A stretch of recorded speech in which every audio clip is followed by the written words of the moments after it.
Sebuah lembah yang sunyi. Matahari perlahan turun di balik perbukitan hijau Priangan Timur. Langit berubah menjadi jingga. Kabut tipis mulai turun. Dan jauh di bawah sana, Sungai Citandui mengalir deras melewati bebatuan. Suara airnya terdengar jelas. Namun semakin kita mendekati lembah, muncul suara lain. Suara besi tua. Suara angin yang melewati rangka baja. Dan suara roda kereta yang melintas di atas sebuah jembatan tua. Jembatan itu bernama Jembatan Cirahong.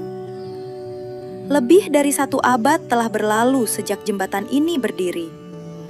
Besi-besinya telah dimakan usia. Capnya memudar. Sebagian permukaannya berubah menjadi warna coklat karat. Namun struktur raksasa itu masih berdiri, menyeberangi lembah di atas derasnya Sungai Citandui. Bagi sebagian orang, Cirahong hanyalah sebuah peninggalan sejarah, sebuah karya teknik dari masa kolonial. Tetapi bagi sebagian masyarakat, tempat ini memiliki cerita yang berbeda. Cerita tentang kematian, cerita tentang tumbal, cerita tentang kekuatan gaib. Konon, ada darah manusia yang menjadi bagian dari berdirinya jembatan ini. Konon, ada korban yang dikuburkan dalam fondasinya. Dan konon, jembatan itu tidak akan pernah runtuh karena telah dibayar dengan nyawa. Tetapi benarkah demikian? Apakah benar ada manusia yang dijadikan tumbal? Atau legenda itu sebenarnya lahir dari sesuatu yang jauh lebih nyata? Sebuah sejarah tentang kerja keras, kecelakaan, kematian, dan penderitaan manusia pada masa kolonial. Malam ini, kita akan menyusuri kisah itu. Bukan untuk membuktikan bahwa legenda adalah fakta, dan bukan pula untuk menertawakan kepercayaan masyarakat. Kita akan memisahkan mana yang merupakan sejarah, mana yang merupakan cerita turun-temurun, dan mana yang mungkin menjadi bayangan dari sebuah kenyataan yang lebih kelam. Karena terkadang, sebuah legenda tidak lahir dari ruang kosong. Ia lahir dari sebuah peristiwa, dari sebuah trauma, dari kematian yang terlalu banyak untuk dilupakan. Dan mungkin jembatan Cirahong adalah salah satu contohnya. Ketika kereta api datang ke Priangan. Untuk memahami misteri Cirahong, kita harus kembali ke abad ke-19. Pada masa itu, Pulau Jawa sedang mengalami perubahan besar. Jaringan jalan mulai berkembang. Perkebunan semakin luas. Kota-kota tumbuh. Dan satu teknologi baru mulai mengubah wajah pulau ini. Kereta api. Bagi pemerintah kolonial Belanda, kereta api bukan sekedar alat transportasi. Kereta adalah urat nadi ekonomi. Dengan jalur rel, hasil perkebunan dapat diangkut lebih cepat. Barang dapat dipindahkan dari pedalaman menuju kota dan pelabuhan. Perjalanannya menjadi lebih efisien. Dan wilayah-wilayah yang sebelumnya sulit dijangkau, perlahan terhubung. Namun membangun jalur kereta api di Jawa bukan pekerjaan sederhana. Rel harus melewati sawah, membelah perbukitan, menembus lembah, melewati sungai, dan terkadang harus menggantung tinggi di atas jurang. Disinilah masalah besar muncul. Bagaimana sebuah jalur kereta api bisa melewati Sungai Citandui? Jawabannya adalah sebuah jembatan. Dan bukan jembatan biasa. Sebuah struktur besar yang Horas mampu menahan beban kereta, sekaligus menghadapi cuaca, angin, dan aliran sungai yang berada jauh di bawahnya. Maka lahirlah Jembatan Cirahong. Raksasa besi di atas Citandui. Dari kejauhan, Jembatan Cirahong terlihat seperti garis hitam yang membelah lembah. Tetapi jika kita mendekatinya, barulah ukurannya terasa. Rangka baja menjulang. Baut dan sambungan memenuhi struktur. Dan di bawahnya, jurang serta sungai Citanduy menunggu siapapun yang kehilangan pijakan. Jembatan ini memiliki karakteristik yang membuatnya istimewa. Jalur kereta berada di bagian atas, sementara bagian bawah dapat digunakan sebagai akses untuk kendaraan dan pejalan kaki. Dua fungsi dalam satu struktur. Bayangkan teknologi itu pada zamannya. Tidak ada drone, tidak ada komputer desain 3 dimensi, tidak ada alat komunikasi modern, tidak ada sistem keselamatan seperti yang kita kenal sekarang. Semua harus dihitung, diukur, dibangun, dan diperiksa dengan kesampuan teknologi pada masa itu. Dan setiap kesalahan bisa berakibat fatal. Satu sambungan yang gagal, satu material yang bermasalah, satu kesalahan perhitungan, atau satu pekerja yang kehilangan keseimbangan bisa mengubah sebuah proyek teknik menjadi tragedi. Namun ada satu bagian dari sejarah pembangunan infrastruktur kolonial yang sering terlupakan. Manusianya. Siapa yang mengangkat material? Siapa yang menggali? Siapa yang bekerja di bawah panas matahari? Siapa yang berdiri di dekat arus sungai? Siapa yang mempertaruhkan nyawa di ketinggian? Jawabannya adalah para pekerja. Dan kondisi kerja mereka tidak selalu seindah bangunan yang akhirnya berdiri. Manusia di balik besi. Ketika kita melihat bangunan bersejarah, kita biasanya melihat arsitek, melihat insinyur, melihat perusahaan, melihat pemerintah. Tetapi jarang kita membayangkan tangan manusia yang sebenarnya membangun semuanya. Pada masa kolonial, tenaga kerja untuk berbagai proyek infrastruktur dapat berasal dari penduduk setempat dengan sistem kerja yang sangat berat, termasuk kerja wajib atau rodi dalam konteks tertentu. Kondisi keselamatan kerja pada masa itu tentu tidak dapat dibandingkan dengan standar modern. Tidak ada helm keselamatan seperti sekarang. Tidak ada sistem pengaman yang lengkap. Tidak ada pelatihan keselamatan modern. Dan ketika seseorang jatuh, tidak ada jaminan bahwa tubuhnya akan mudah ditemukan. Terutama jika pekerjaan dilakukan di apas sungai. Bayangkan sebuah pagi, kabut masih menggantung di lembah. Pekerja datang, material diangkat, besi dipasang, palu menghantam sambungan. Suara manusia bercampur dengan suara air. Kemudian terjadi sesuatu. Seseorang terpleset, seseorang jatuh, seseorang tertimpa material, atau seseorang terseret arus. Tidak ada kamera yang merekam, tidak ada media sosial, tidak ada berita yang langsung tersebar. Yang tersisa hanyalah kesaksian manusia dan ingatan. Satu kematian mungkin menjadi cerita, 10 kematian menjadi trauma. Dan ketika sebuah masyarakat menyaksikan tragedi berulang di lokasi yang sama, muncul sebuah pertanyaan. Mengapa? Mengapa tempat ini seolah-olah mengambil nyawa? Dan dari pertanyaan seperti itulah, legenda dapat dilahirkan. Ada cerita yang beredar di tengah masyarakat bahwa pembangunan jembatan besar seperti Cirahong membutuhkan tumbal. Versi ceritanya berbeda-beda. Dalam beberapa kisah disebutkan adanya pasangan pengantin. Dalam cerita lain, korban disebut sebagai pekerja. Ada pula kisah tentang seseorang yang harus dikorbankan agar fondasi bangunan menjadi kuat. Konon, fondasi yang sebelumnya bermasalah akan menjadi kokoh setelah ritual dilakukan. Konon, ada kekuatan gaib yang menjaga jembatan. Dan konon, harga untuk mendapatkan perlindungan itu adalah darah manusia. Cerita seperti ini terdengar mengerikan. Tetapi ada satu hal yang harus kita ingat. Legenda bukanlah bukti sejarah.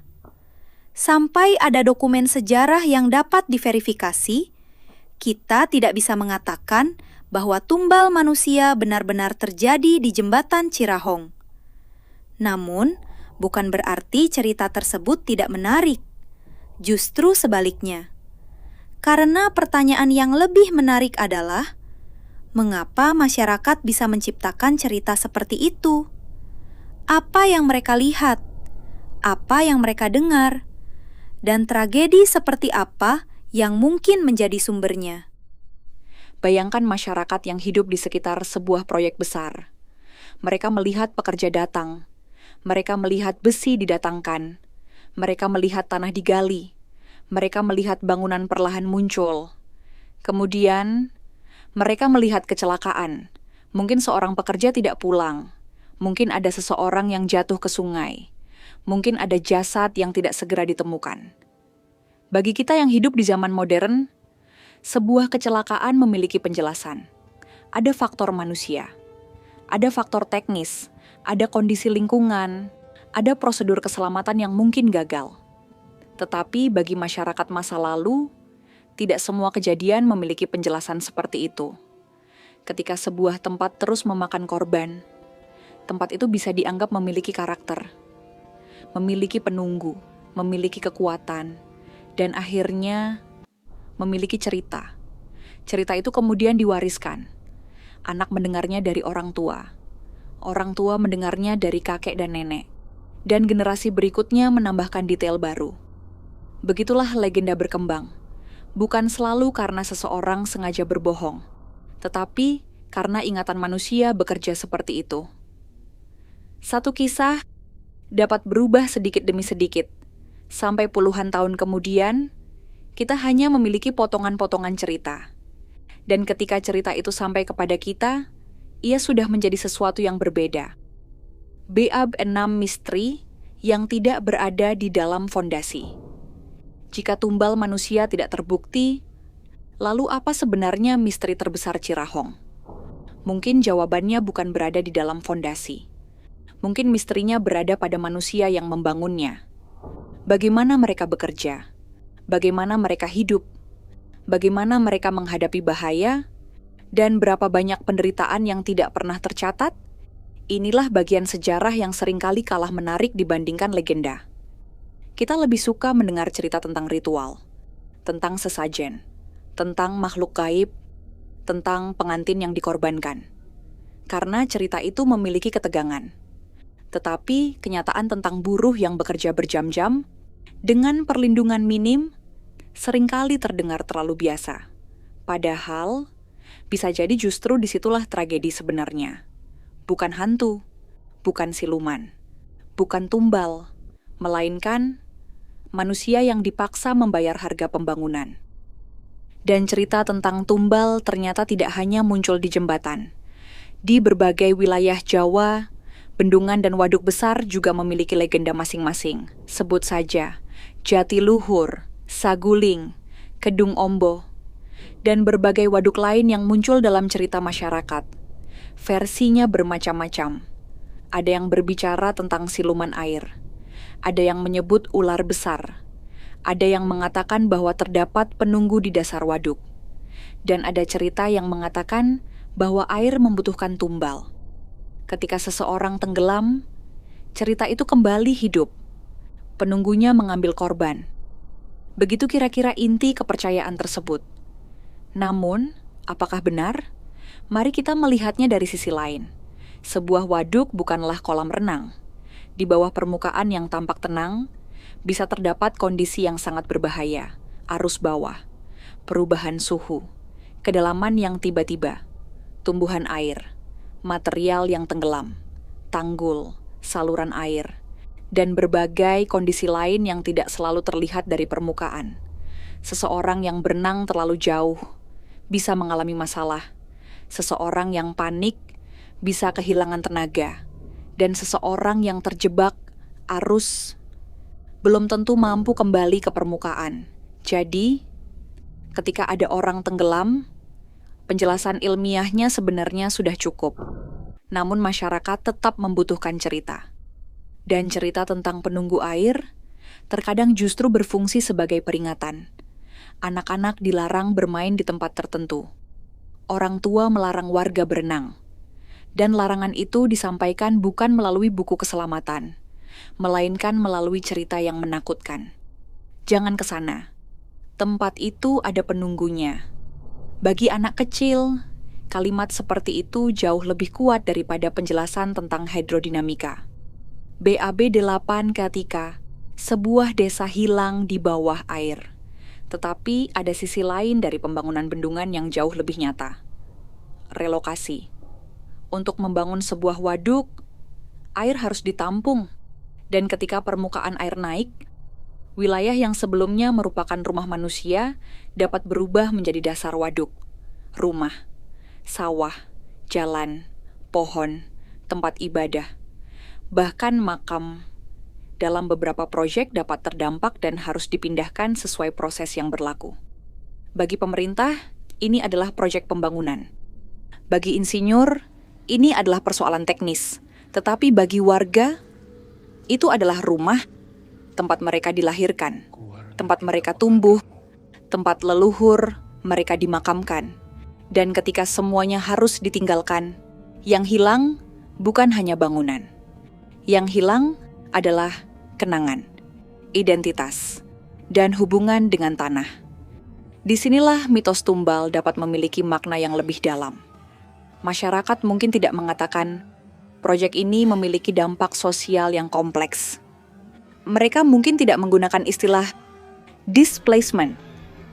Mereka mungkin tidak berbicara tentang biaya sosial pembangunan. Mereka hanya berkata, ada yang dikorbankan. Dan sebenarnya, memang ada sesuatu yang dikorbankan.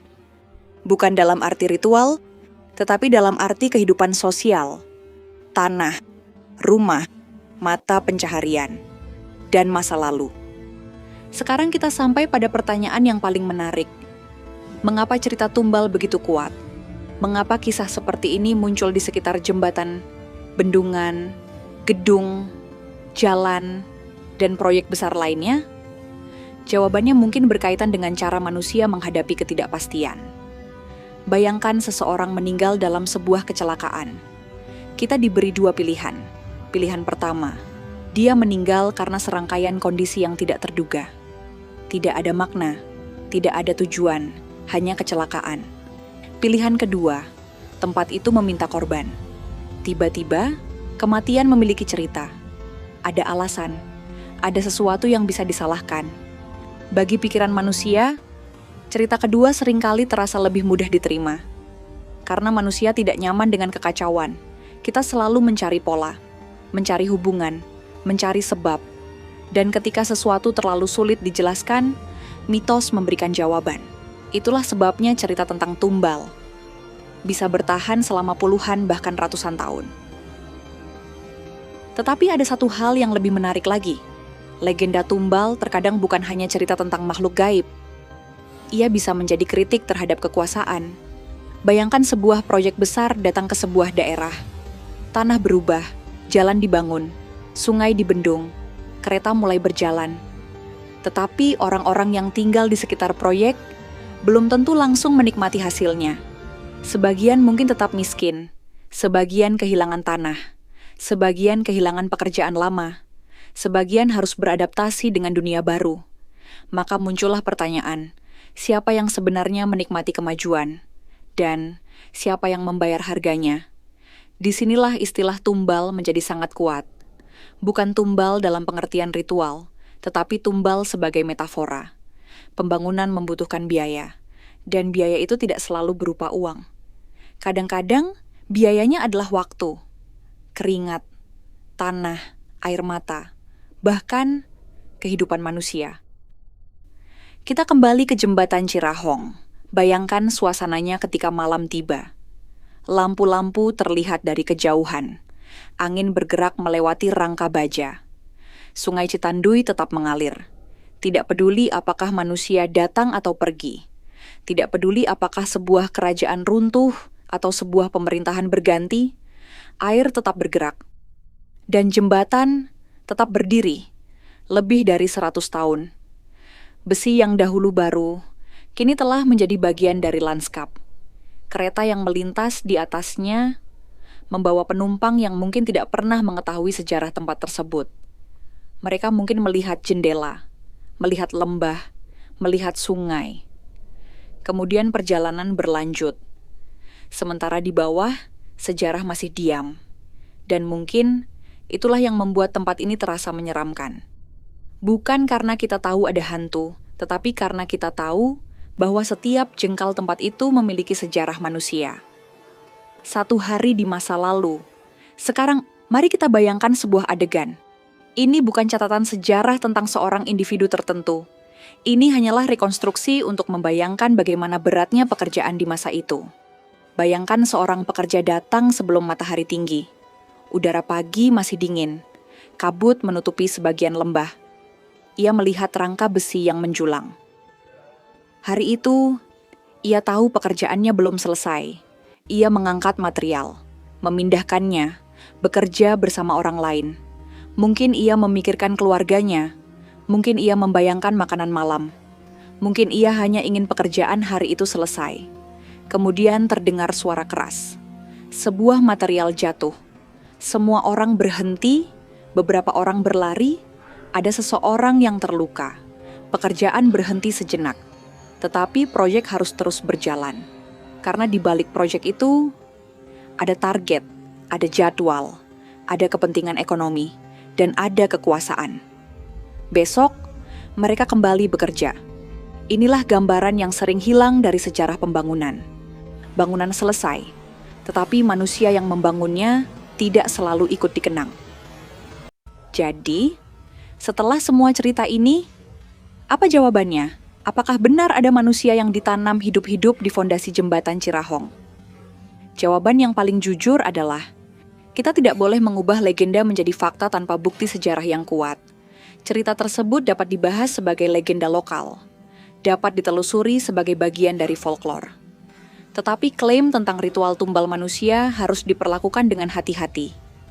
Karena sejarah membutuhkan bukti, dokumen, arsip, kesaksian yang dapat diverifikasi, dan konteks. Jika bukti itu tidak tersedia, maka kita harus mengatakan, ini adalah cerita yang dipercaya atau dituturkan masyarakat, bukan fakta yang telah terbukti. Namun, ketiadaan bukti tumbal bukan berarti sejarahnya tidak mengerikan. Karena kita tahu, pembangunan infrastruktur pada masa kolonial berlangsung dalam konteks ketimpangan kekuasaan dan kondisi kerja yang berat. Dan itulah ironi terbesar dari kisah ini. Kita mencari hantu, padahal sejarah manusia sudah cukup menyeramkan. Yang sebenarnya mungkin, hantu sebenarnya bukan berada di dalam jembatan. Mungkin hantu itu adalah masa lalu. Masa lalu tentang sebuah sistem yang menggunakan tanah, tenaga, dan manusia untuk membangun kekuatan ekonomi. Masa lalu tentang pekerja yang namanya mungkin tidak pernah dicatat. Masa lalu tentang keluarga yang menunggu seseorang pulang, namun tidak pernah melihatnya kembali. Masa lalu tentang masyarakat yang menyaksikan perubahan besar, tanpa selalu memiliki kekuatan untuk menentukan arah perubahan tersebut. Dan ketika generasi berganti, semua itu berubah menjadi cerita. Tempat ini angker. Jembatan ini meminta tumbal. Jangan datang malam-malam. Tetapi mungkin, di balik semua kalimat itu, terdapat memori kolektif tentang sesuatu yang pernah benar-benar terjadi. Ada alasan mengapa tempat seperti Cirahong sangat menarik bagi pembuat film dan kreator konten. Karena ia memiliki semuanya, sejarah, arsitektur, alam, teknologi, kolonialisme, misteri, dan legenda. Pagi hari, kabut dapat menyelimuti lembah. Siang hari, cahaya matahari memperlihatkan detail rangka baja. Sore hari, langit berubah jingga. Dan ketika malam tiba, suasana berubah menjadi jauh lebih sunyi. Namun konten tentang Cirahong tidak harus hanya menjadi video horor. Justru, kisah yang paling kuat adalah ketika kita menggabungkan misteri dengan sejarah. Tunjukkan jembatannya, tunjukkan sungainya, tunjukkan struktur besinya. Kemudian, tanyakan, siapa yang membangunnya? Bagaimana mereka bekerja? Apa yang terjadi selama pembangunan? Mengapa masyarakat memiliki legenda tumbal? Dan apa yang sebenarnya ingin disampaikan oleh legenda itu? Dengan begitu, penonton tidak hanya mendapatkan rasa takut, mereka mendapatkan pemahaman.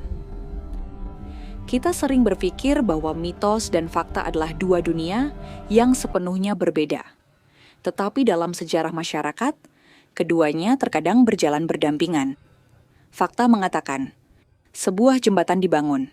Mitos mengatakan, jembatan itu memiliki penunggu. Fakta mengatakan, orang dapat mengalami kecelakaan di sungai.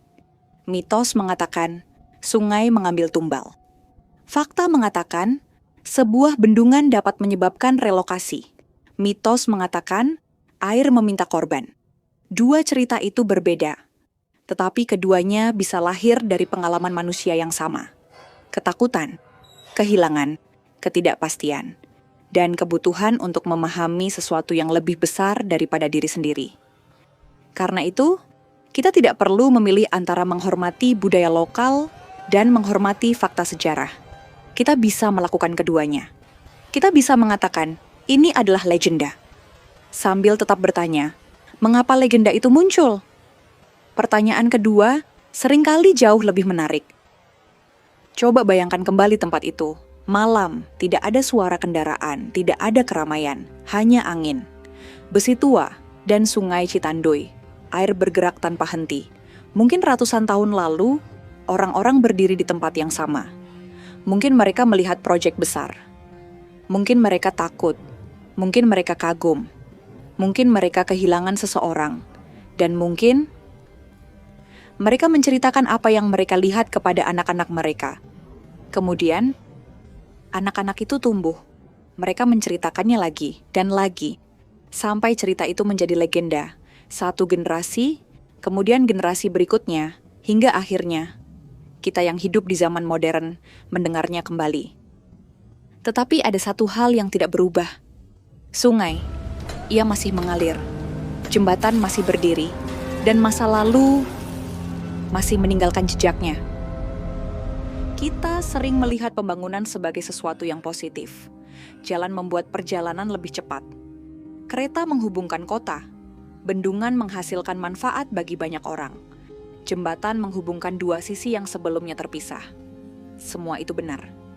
Tetapi sejarah mengajarkan satu hal. Kemajuan tidak pernah benar-benar gratis. Selalu ada biaya. Pertanyaannya adalah, siapa yang membayar? Dan siapa yang menikmati hasilnya? Pada masa lalu, pekerja membayar dengan tenaga, masyarakat membayar dengan perubahan kehidupan. Sebagian orang mungkin membayar dengan tanah, dan dalam berbagai proyek, ada pula manusia yang kehilangan nyawa akibat kecelakaan atau kondisi kerja. Itulah sebabnya, kalimat tentang tumbal sebenarnya dapat kita pahami dengan cara yang berbeda. Bukan sebagai ritual gaib, tetapi sebagai simbol bahwa pembangunan selalu membutuhkan pengorbanan. Tugas kita di zaman modern adalah memastikan pengorbanan itu tidak lagi dianggap sebagai sesuatu yang wajar. Lebih dari 1 abad adalah waktu yang sangat panjang. Manusia yang pertama kali melihat jembatan Cirahong berdiri, sebagian besar sudah tidak ada. Generasi mereka telah berlalu, kota berubah, teknologi berubah, kendaraan berubah, bahasa berubah, tetapi jembatan itu masih menjadi saksi.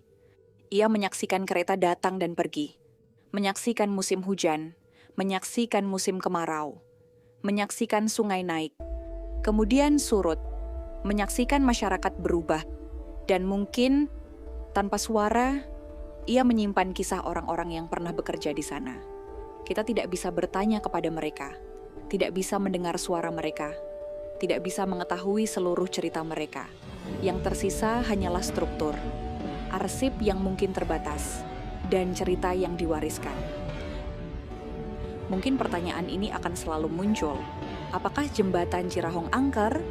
Jawabannya tergantung bagaimana kita mendefinisikan kata itu. Jika angker berarti tempat yang memiliki banyak legenda, maka iya. Jika angker berarti tempat yang menyimpan sejarah kecelakaan dan penderitaan manusia, maka kita juga bisa mengatakan iya. Tetapi jika angker berarti telah terbukti secara ilmiah bahwa terdapat makhluk gaib di sana, kita tidak memiliki dasar untuk menyatakan itu sebagai fakta. Dan mungkin kita tidak membutuhkan jawaban seperti itu. Karena misteri terbesar Cirahong bukanlah apakah ada hantu, misteri sebenarnya adalah berapa banyak cerita manusia yang telah hilang bersama berlalunya waktu. Sekarang, matahari sudah lama tenggelam. Langit di atas Priangan Timur berubah gelap. Jembatan Cirahong berdiri dalam bayangan. Lampu-lampu terlihat dari kejauhan. Sungai Citanduy terus mengalir di bawahnya. Jika kita mendengarkan dengan saksama, mungkin kita akan membayangkan suara masa lalu, palu, besi, langkah kaki, suara pekerja, suara air. Dan mungkin teriakan seseorang yang pernah jatuh yang namanya tidak pernah kita ketahui. Apakah benar ada tumbal yang dikuburkan di bawah jembatan? Kita tidak boleh mengatakan iya tanpa bukti. Tetapi apakah pembangunan masa lalu memiliki korban? Jawabannya jauh lebih nyata. Ada pekerja, ada kecelakaan, ada penderitaan, ada masyarakat yang menghadapi perubahan. Dan ada manusia yang mungkin tidak pernah mendapatkan tempat dalam buku sejarah. Mungkin itulah sebabnya legenda tumbal terus hidup. Karena legenda tersebut memberikan bentuk kepada sebuah ingatan. Ingatan tentang manusia yang terlalu mudah dilupakan setelah sebuah bangunan selesai. Jadi, lain kali ketika Anda melihat jembatan Cirahong, jangan hanya melihat besinya. Jangan hanya mencari bayangan. Jangan hanya menunggu sesuatu muncul dari kabut. Lihatlah lebih dalam. Lihatlah sungai di bawahnya. Lihatlah lembah yang mengelilinginya. Lihatlah rangka baja yang telah bertahan selama lebih dari 100 tahun. Dan tanyakan kepada diri sendiri, berapa banyak manusia yang harus bekerja keras agar sebuah bangunan seperti ini bisa berdiri? Karena mungkin jembatan Cirahong tidak pernah meminta tumbal, tidak pernah meminta darah, tidak pernah meminta manusia dikuburkan di dalam fondasinya. Tetapi sejarah menunjukkan kepada kita sesuatu yang jauh lebih penting, bahwa di balik kata kemajuan selalu ada manusia. Ada yang menang, ada yang mendapatkan keuntungan, ada yang mendapatkan masa depan, dan ada pula yang hanya meninggalkan keringatnya, air matanya, namanya, atau bahkan nyawanya. Maka jika suatu malam Anda berdiri di dekat jembatan Cirahong dan mendengar suara besi tua diterpa angin, jangan buru-buru menganggapnya sebagai suara dari dunia lain. Mungkin itu hanya suara sebuah bangunan tua yang sedang mengingat masa lalunya. Dan jika dari bawah sana terdengar suara sungai Citanduy yang terus mengalir, ingatlah, air itu telah melihat banyak hal. Kereta datang, kereta pergi.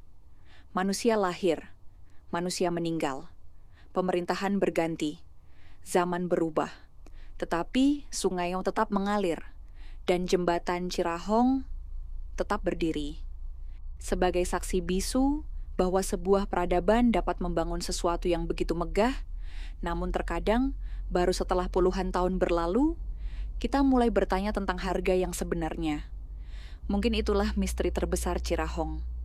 Bukan tentang hantu, bukan tentang siluman, bukan tentang tumbal, melainkan tentang manusia, tentang sejarah yang terlupakan, dan tentang satu pertanyaan yang mungkin tidak pernah memiliki jawaban sempurna. Jika sebuah kemajuan dibangun di atas penderitaan manusia, berapa harga sebenarnya dari sebuah kemajuan? Jembatan itu tidak menjawab, sungai pun tidak. Keduanya hanya terus berdiri dan terus mengalir, menyaksikan zaman berganti. Dan mungkin selama masih ada orang yang mau bertanya, kisah mereka belum benar-benar berakhir. Inilah jembatan Cirahong. Sebuah jembatan tua di antara sejarah dan legenda. Di antara kemajuan dan pengorbanan. Dan di antara apa yang kita percaya dengan apa yang benar-benar pernah terjadi.